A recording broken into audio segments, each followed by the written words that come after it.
The video immediately prior to this one was a video in which I take a Macintosh PowerBook Duo 210, maybe it's a 230, I already forget, and power it on sight unseen.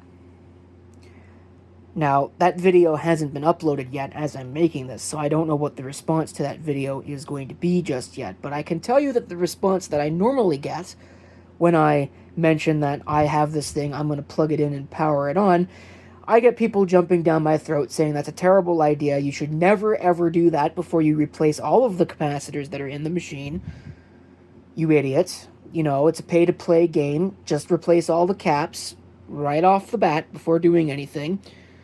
And I mentioned in the video that I am a big believer in diagnosing actual problems.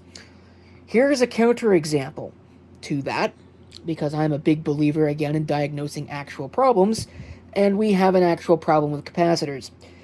I have a pair of PowerBook 500s here. This is a 520C, that's a 540C, and I was going to plug them in tonight to take a look at them and deal with them and, you know, make sure that they still work. I can tell you what doesn't still work.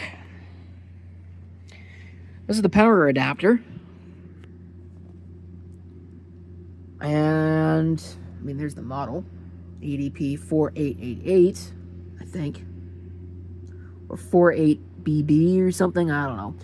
Manufactured 1994.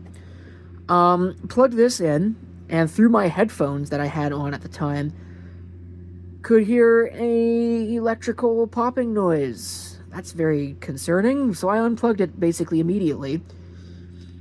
And if you had smell-o-vision, you could smell it. Smells fishy. So yeah, this is gonna have to come apart.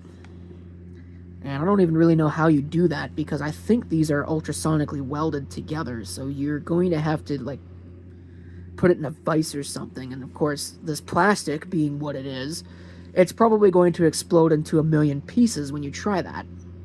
But oh well, it's got to come apart now, because it ain't going to work like it is.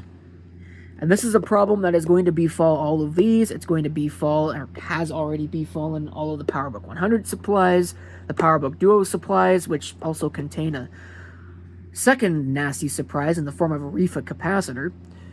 At least one that will blow up and start smoking. They will all do it.